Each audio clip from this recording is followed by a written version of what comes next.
वैसे तो समाजवादी पार्टी को सत्ता से बाहर हुए लगभग 10 साल का समय बीत गया है, लेकिन जिस तरीके से समाजवादी पार्टी के अध्यक्ष अखिलेश यादव मेहनत कर रहे हैं और सत्ता वापस पाने के प्रयास कर रहे हैं, उस पर समाजवादी पार्टी बिजनौर के नेता पलीता लगाते नजर आते हैं। हम ऐसा इसलिए कह रहे हैं कि जब कोई बड़ा नेता जनपद बिजनौर आता है या कोई पार्टी का कार्यक्रम होता है तो पार्टी दो फाड़ नजर आती है।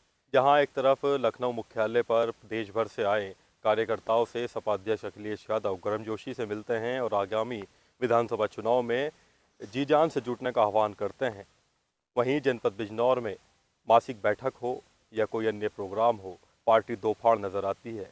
जब कोई बड़ा नेता या कोई भी नेता जनपद बिजनौर आता है तो अपने अपने कैंप कार्यालय और अपने आवास पर उसका स्वागत करने के लिए हर जी तोड़ कोशिश की जाती है। कई लोग इसमें सफल होते हैं, कई लोग इसमें असफल रहते हैं। अपने आवास या कैंप कार्यालय पर बुलाकर स्वागत करने का मकसद नेता का स्वागत करना नहीं होता, बल्कि अपना शक्ति प्रदर्शन दिखाना होता है कि जनपद में उस नेता के पीछे कितने लोग खड़े हैं। ये बड़ा सवाल है कि जब एक तरफ समाजवादी पार्टी को सत्ता से बाहर हुए 10 साल हो चुके हैं, लेकिन जनपद के कई नेताओं को इस चीज़ का मलाल नहीं है। जहां समाजवादी पार्टी के अध्यक्ष अखिलेश यादव सत्ता पाने के लिए लगातार प्रयासरत हैं, वहीं जनपद बिजनौर के नेताओं पर इसका कोई असर नहीं दिखाई देता। जिस समय एसआईआर की प्रक्रिया शुरू हुई थी, उस समय भी पार्टी हाईकमान की तरफ से तमाम नेताओं और कार्यकर्ताओं को निर्देशित किया गया था कि एसआईआर फॉर्म भरने के लिए लोगों की मदद की जाए और लोगों के वोट कटने से बचाए जाएं। लेकिन इसका नतीजा उलट हुआ। जिला बिजनौर में लगभग 4 लाख से ज़्यादा वोट काटे गए। अब वो किस वजह से कटे एक अलग बात है, लेकिन सोचने वाली बात यह है कि जिन नेताओं और कार्यकर्ताओं के कंधे पर विपक्षी दल होने के नाते ये जिम्मेदारी थी कि वो लोग एसआईआर में लोगों की मदद करते और वोट कटने से बचाते, लेकिन वो लोग और वो नेता, वो कार्यकर्ता सिर्फ बीएलओ वहाँ फ़ोटो खिंचाकर फेसबुक पर अपलोड करने मात्र के ही लिए वहाँ पर जाते थे। ज़मीनी तौर पर अगर देखा जाए तो एसआईआर में भी किसी की सही तरीके से मदद नहीं की गई।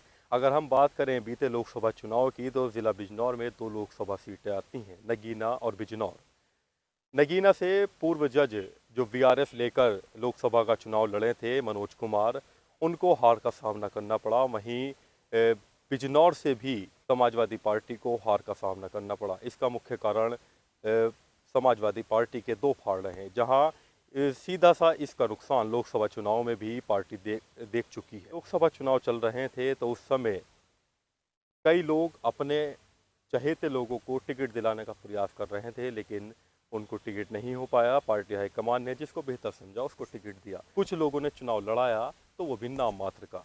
नतीजा ये हुआ कि नगीना लोकसभा सीट से चंद्रशेखर आज़ाद एक अच्छे मार्जिन के साथ जीत गए और वो सबसे ज़्यादा नुकसान समाजवादी पार्टी को ही दे रहे हैं। जहां वो भारतीय जनता पार्टी पर हमलावर रहते हैं, वहीं वो समाजवादी पार्टी पर भी हमलावर रहते हैं। अब देखना ये होगा कि क्या आने वाले विधानसभा चुनाव में समाजवादी पार्टी ज़िले में एक मत हो पाती है, या फिर ये दो फाड़ का नुकसान आने वाले विधानसभा चुनाव में भी मिलेगा। जहां एक तरफ ज़िला बिजनौर में 8 विधानसभा सीटें हैं, 8 विधानसभा में से इस बार समाजवादी पार्टी के पास 3 ही सीटें बची हैं। लेकिन अब देखना यह है कि क्या समाजवादी पार्टी इन 8 सीटों पर क्या प्रदर्शन करेगी।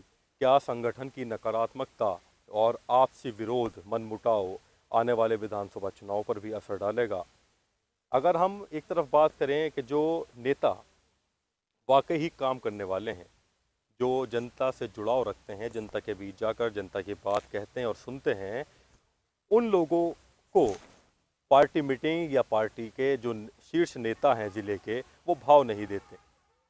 कई बार ऐसी शिकायतें मौखिक तौर पे हमें सुनने को मिली कि पार्टी के जो बड़े ज़िले के नेता हैं, वो मेहनतकश नए लड़कों को, जो पार्टी से एक लंबे समय से जुड़े हुए हैं, उनकी मेहनत को नज़रअंदाज कर उनको अनाप शनाप भी कह देते हैं।